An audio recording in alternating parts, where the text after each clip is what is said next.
menanggapi pertanyaan dari saudaraku ini ya. Untuk yang pertama kali harus diperhatikan kalau mau diotomatiskan. Nih, video ini mungkin sedikit panjang ya kalau untuk aku jelaskan, jadi selalu perhatikan video ini, nanti jangan di skip sampai habis. Oke, yuk kita bareng-bareng kita belajar bagaimana cara mengotomatiskan. Untuk yang pertama kali itu harus diperhatikan. Namun sebelum itu, untuk lebih sempurnanya untuk otomatis fan radiator itu memang kompleks ya, banyak sekali yang harus diperhatikan. Namun untuk pertama kali mungkin yang perlu diperhatikan, siapa tahu mobil itu bisa diotomatiskan tanpa harus merubah atau membersihkan komponen-komponen semuanya. Yuk ikuti terus video aku berikut ini.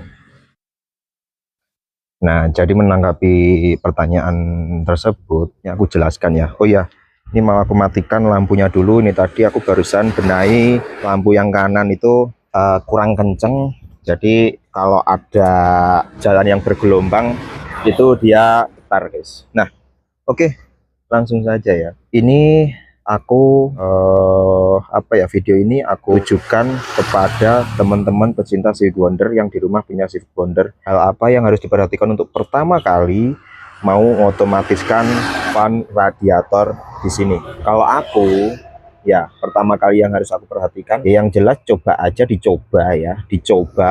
untuk switch fan radiator yang ada di bawah sana ya. Itu ada dua kaki. Nah, itu untuk saluran otomatisnya. Nah, itu biasanya kabelnya itu dilangsungkan jadi satu, jadi fan radiator ini nyala terus ketika kontak di on. Nah, coba saja barangkali ini waktu berhenti saja ya, waktu berhenti itu disambungkan pada switch fan radiator tersebut, coba dibunyikan kira-kira untuk switch fan radiatornya itu masih berfungsi atau enggak. Nah, jadi kita lihat dibunyikan sampai benar-benar kita lihat di sana itu paling enggak jarum temperatur berada di setengah. Kalau sampai setengah itu ini fan radiatornya tidak muter atau tidak bunyi, berarti switch fan-nya itu tergolong mungkin bisa sudah off, sudah mati. Tapi secara kompleks ya, secara keseluruhan, kalau menurutku biar sempurna, pendinginan itu sempurna dan kita tidak was-was di jalan, banyak sekali yang harus diperhatikan. Pertama, radiator dikorok dulu ya. Kedua, yang jelas switch fan itu lebih baik dibelikan baru. Terus kemudian cek rumah termostat ini ada kebocoran enggak. Nah, itu terus dikasih termostatnya. Lalu kemudian dilihat antara pipa bypass, itu ada pipa ya, ada pipa. Nah, ini arahnya ke sini, ke water pump. Nah, ini pipa ini dari rumah termostat menuju ke water pump ini. Itu ada keropos enggak? Dilihat dulu itu. Jadi semua jalur itu semua diperbaiki. Ini untuk part yang di luar ya, part yang di luar, artinya tidak di dalam mesin ini part yang di luar. Jadi rumah termostat beserta termostatnya juga dilihat ada enggak. Kalau nggak ada ya berarti dikasih termostat seperti itu, dan dilihat jalurnya. Biasanya karena sebelumnya itu pakai air jeding, air biasa, itu biasanya terjadi pengeroposan di pipa bypass yang besi itu ke arah water pump.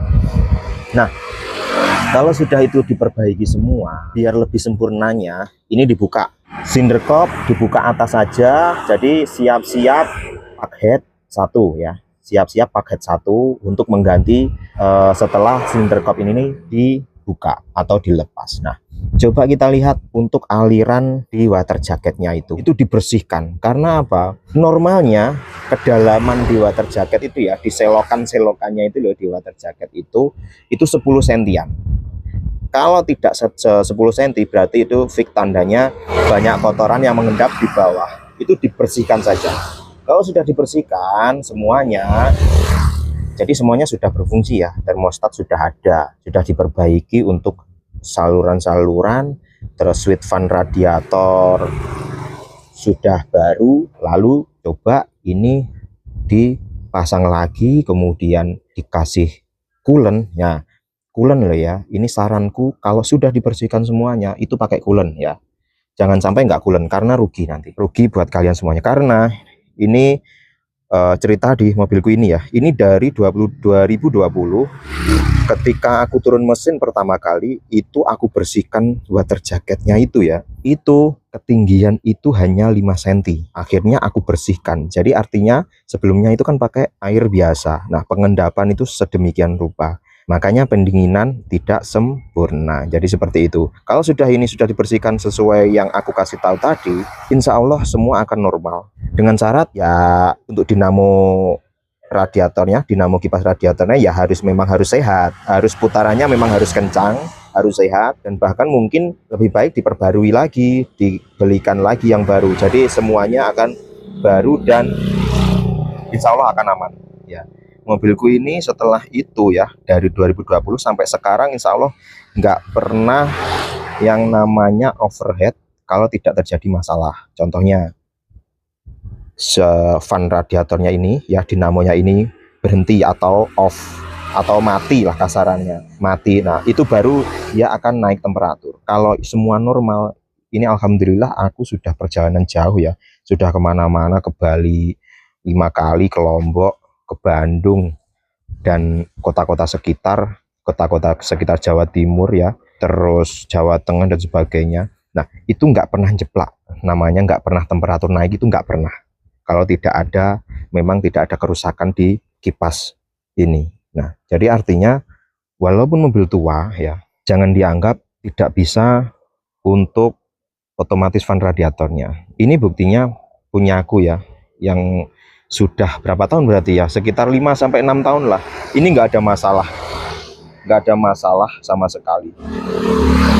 Nah, jadi ya itu tadi ya. Untuk pertanyaan saudaraku ini, yang harus pertama kali dilihat, kalau menurutku untuk lebih sempurnanya ya seperti tadi semuanya.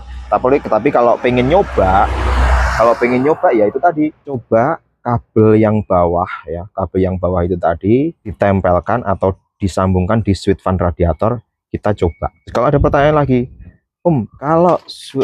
kalau tidak pakai termostat gimana? Bisa, tapi menurutku kurang sempurna. Bisa tapi kurang sempurna.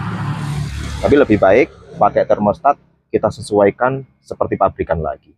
Dan mudah-mudahan video ini menginspirasi buat teman-teman semuanya yang punya Civic Wonder, walaupun mobil tua tapi disesuaikan secara pabrikan, itu akan lebih baik. Salam Civic Wonder Indonesia.